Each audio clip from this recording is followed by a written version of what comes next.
Hi, my name is Raffi, and this topic analysis will focus on how to approach the resolution from a policy-based lens. So we'll first start by discussing some of the general ways to interpret the topic and some kind of top-level issues about how to interpret it, and then we'll segue into more of the policy-based arguments about it. So first, we'll talk about how to view the topic. So most people view this topic as a question of efficacy versus morals. And what I mean by that is that when most people read the topic, they would probably assume that the affirmative is arguing that that mandating national service is good because it results in some good end, i.e., a stronger military able to carry more things out. So the most stock fundamental affirmative is basically just arguing that national service better helps the U.S. military, has good ends. Whereas the negative is more arguing from a rights-based perspective, like the most stock negative, that it violates people's rights to force them to join national service against their will and mandate that. So this gets the distinction between like consequentialism and deontology. So just looking at the topic, the more intuitively consequentialist side is the AF, and the more intuitively deontological or rights-based approach is the negative. So obviously doesn't mean that like those two sides decidedly flow one way or the other. So for example, a lot of people who favor more rights-based approaches might argue that the affirmative better upholds that because the ability for us to like stop human rights abuses abroad with the military is important. Or someone might argue from the side of the negative that the AF in fact has worse consequences because expanding our military leads to backlash and retaliation or something. But this is just like the way that most people, when intuitively looking at the topic, would assess it. And even if you don't want to run these arguments yourself, like core of the topic arguments like that, that's just how most people would approach the topic and understand the topic. So, in line with this view, the core of the topic AFs will probably try to win some type of body count, i.e., some reason why having a compulsory national service results in a stronger military that is better able to do stuff and stave off conflict. Whereas the negative would likely try to win some like principled rejection of the topic, like some reason why it violates rights to force people to join the military. But again, you don't have to debate within this schema if you don't want. This is just how most people, both in the traditional circuits and the national circuit, are likely to approach the topic, and what would be a quote-unquote stock position on either side of the resolution. Within that, some of the core issues, especially with like the more policy type debate, will be things like hedge good bad, militarism good bad, and boots on the ground good bad. So hedge, which is short for hegemony, it just argues that about U.S. dominance. Whether when we have a stronger military or something, the U.S. is more dominant over other countries, which is a good important like role as a global policeman or leader. So the affirmative would argue that having a stronger military makes us stronger internationally in terms of perception and better able to get things done. Most negatives will challenge that on the impact level and go for hegemony bad, like U.S. influence causes imperialism or dominance over other countries, causes structural violence, etc.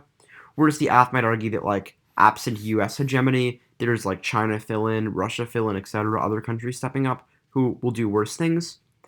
There's also a possibility of answering this on the link level, although it's less likely and probably less strategic. The negative could argue that that affirming causes less hegemony because we're seen as like overreacting and seen as like weaker if we feel the need to step up our military, which would damage international credibility, which is certainly a viable argument.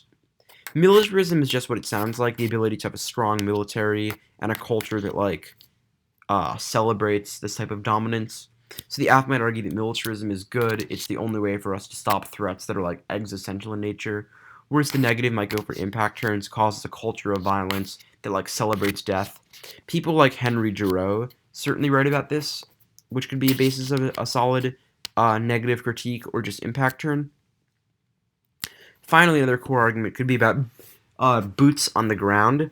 What I mean by this is having national service results in us going into other countries and maybe like invading those countries more, which could be both good and bad depending on the operation. Once again, the negative could go for link turns, not impact turns, and just say, well, the AF results in fewer boots on the ground. A draft makes it likelier that everyone has skin in the game, therefore they wouldn't want to go into wars unnecessarily, which is a less intuitive but equally viable link turn. as opposed to impact turns. So now we'll talk a little bit more about the topic generally. So presumption in terms of like what most people think when reading the topic is probably with the negative in terms of like personal opinion. Most people would say that national service should not be mandatory or compulsory, rather just like encouraged or an option. And while you're probably thinking that what most like Americans think about this is not relevant, so I'll argue that it is relevant for two big reasons. The first being that most judges, well, judges are people first and foremost, and people have opinions. Even if they tell you they're super tab, it's still likely that a lot of judges have preconceived notions about the topic that are still relevant to how they think. Whether it's conscious or subconscious, judges will vote on arguments they find more intuitive and more plausible based on what they themselves think. So you should make arguments that appeal to what the judge thinks and believes personally. The second being that you yourself should make arguments that make sense to you and are intuitive. Generally, people who debate positionally and debate like well with a certain AF can make the topic about what they themselves believe. So obviously, you have to defend both sides of the topic, which seems on face impossible to defend positions you believe in both sides. However, there are ways to find a position that you can yourself find truth in that you can like find things that you agree with about that certain topic, whether it's like a certain area of the topic or a certain type of plan. So for example, if you're like most people in debate, either like moderate left or far left, you can write if you and you likely would negate this topic then. You can still write an app about the importance of national service being compulsory for like medical operations or something. That's not like the type of hard right, we should go and invade other countries, rather just about helping other people or like a human rights position. So this is important because both how judges perceive arguments and how you yourself perceive arguments. So most people likely would be in favor of the negative just because like American society is more individualistic as opposed to collectivistic and prioritizes rights and autonomy, which national service would presumably violate. This is not to say you should not like diversify read arguments you don't agree with. It's important to have a devil's advocate, but the point is that some judges, more than others, will be persuaded by arguments they themselves agree with, and I'd argue all judges to some extent. So it's important to try to make arguments that are something you can yourself sell and if you're trying to be more positional, especially.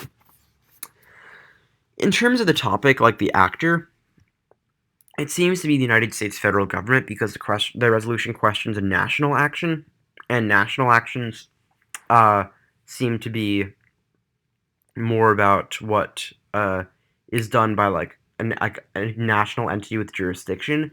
So actors like the 50 states would likely not have jurisdiction over this, nor would like other actors or private actors, which means the negative might have access to some arguments like about it's like agent counterplans have private actors do it, but they'd have to win some jurisdictional reason why it's possible.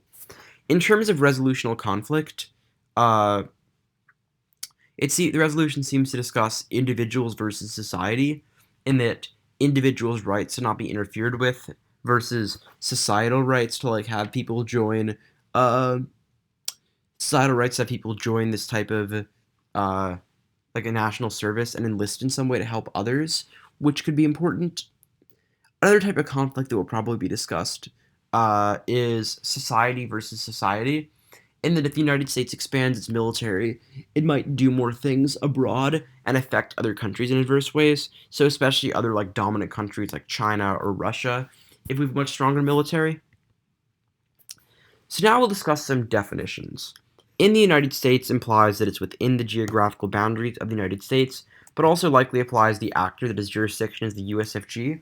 Some people define in as like throughout something, which would mean that like that only topical app would be one that defends all national services, which would mean that the app would have to be kind of whole resolution and not be able to specify. National service is kind of the core of what the T debates will be about, in that it is probably intended to be military, but it doesn't necessarily have to be. There are certainly definitions on both sides of that. Some define national service as military operations, others define it more as like anything that just helps the country. So That'll be one thing that's important for a lot of these types of tea debates. And one other important thing in terms of tea debates is just about how a lot of these, so tea debates are going to be very common against plan-affs. So if people define national service as being more of a generic and not specific, that would seem to imply that specifying down to a certain type of national service would not be topical. So, while things like Niebuhr-T tend to be more about generic bare plurals, uh, apparently there's Niebuhr has argued that national service is still a bare singular in that it still cannot be specified because it is still generic.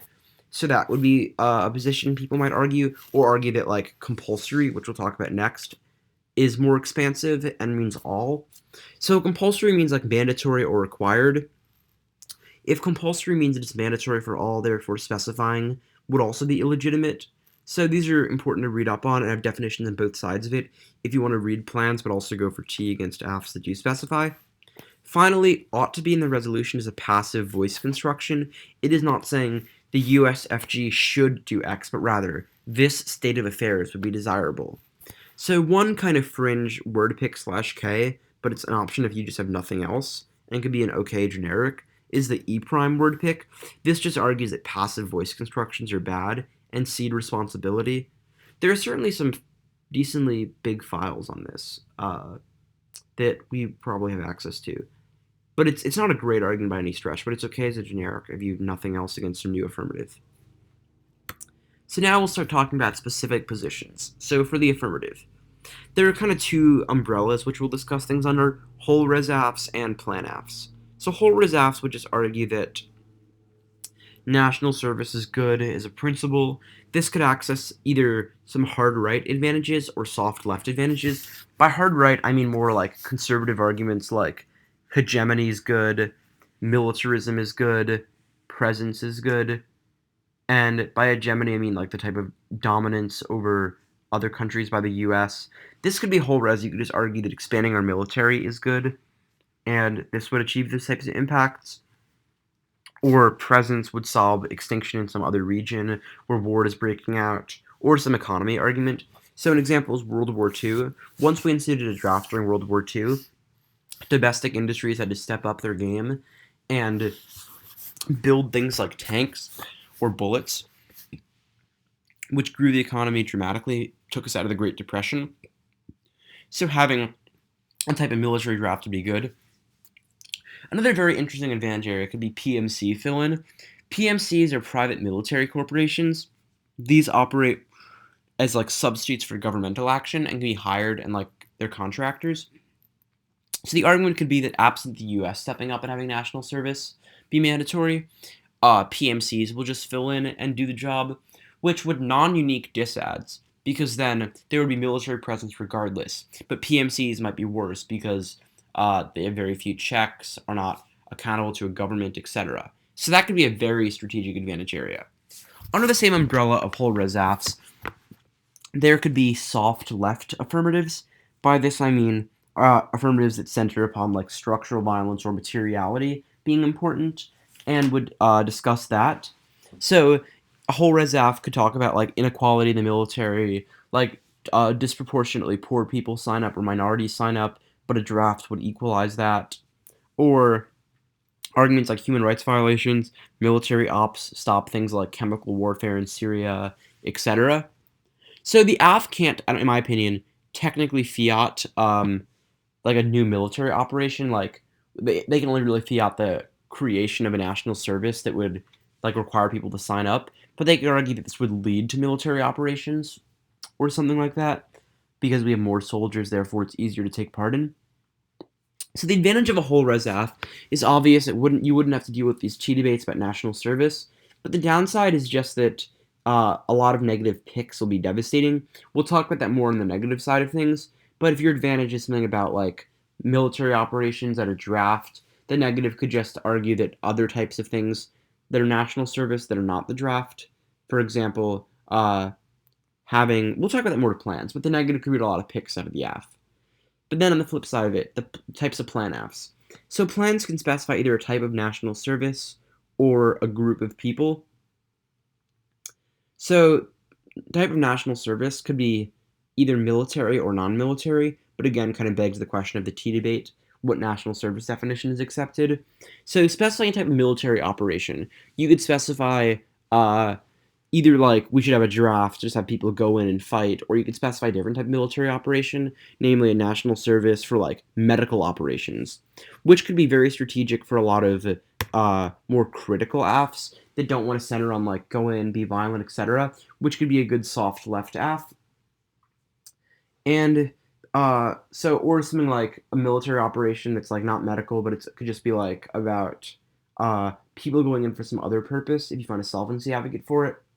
So you could specify different, or you could specify different areas of the world in a sense, like we should have a national service. There's this coming conflict right now in X country we have to go in for. Or alternately, you could just specify a national service that is non-military, which is probably strays from the core of the topic. And I think a T chip that defines national service as military is probably the best for limits. But you could argue that national service could include like volunteer work, building transportation and infrastructure, national parks, etc., which could be interesting. The other type of AF that could specify would be about group specification.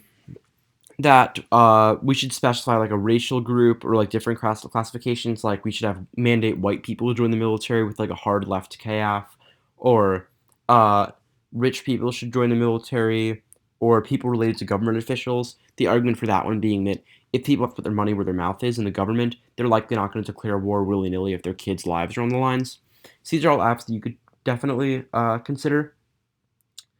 So the upside is obvious. You'll avoid a lot of core neg arguments and force the debate to be about on your terms. The downside is just the T debates are kind of, there are a lot of different definitions out there, and you may not want to stake the debate on if your definition of national services, including like a medical operations, is the best one.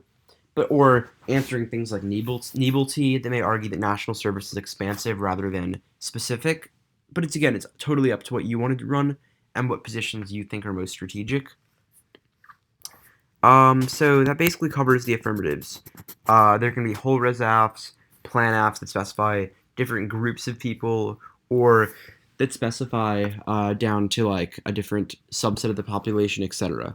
So now for neg positions. There are going to be a lot of good disads in this topic, namely the kind of the flip side of what a lot of the affirmative arguments are, like hegemony bad, will be a good disad. Our presence increases, which is bad. Uh, hegemony causes imperialism, structural violence, etc. Or econ arguments like having us fund the military just like decks our budget. We have to buy new tanks, bullets, etc., which will cost a lot, require increases in taxes. International relations disad, like us going in, really annoys other countries that have influence, like China or Russia, causes a full-scale war. Another one is politics. This will be smart considering how controversial the AF is. So if the AF just defends national service, like, oh, we should volunteer, help out, that's not very controversial. But if the AF defends a full-on draft, the American public would hate that. And most people in Congress would hate that too. It would not be bipartisan. It would be a very Republican idea. So you could argue that if there's for agenda politics or like a certain bill is coming, we need political capital to pass it. You could argue that someone like Trump, who needs this type of political capital, would be wasting it on trying to convince people to support a full-on military draft, and it would just like sack his credibility, and he wouldn't be able to get this other bill done. So I think agenda politics would be very smart in this topic. Another type of politics is would just be a Trump backlash argument, that if for some reason Trump hates the plan, and you can find a card that says he doesn't like a military draft, like he's known to like not be as hawkish as some people think he is, then therefore he might just do something bad and just backlash because he hates the AF, which is like specific to a Trump presidency. Like he's much more volatile than previous presidents. So the issue with some of these disads, though, is just going to be uniqueness. It's unlikely Trump's political capital is super high right now, or that our international credibility is super high, or that our economy is super good. But if you can either find ways to have uniqueness counterplans for these, or just find cards that, in fact, our credibility is pretty high, then you'll be set. Picks are also going to be awesome. Since compulsory is more expansive, if the AF defends the whole res, you can just punish them by pinning them down to like defending everything and picking out of it. So here's an example. If the AF defends the whole res, but their advantage is like we have military operations are good. They solve extinction because U.S. presence in the region is key. You could just counterplan out of that. Define national services, including things like services in the U.S., and then just say, yeah, counterplan. Have military operations, but ban national service being. Don't make national service compulsory for things like transportational infrastructure, and have arguments why that would increase taxes or something and harm the economy.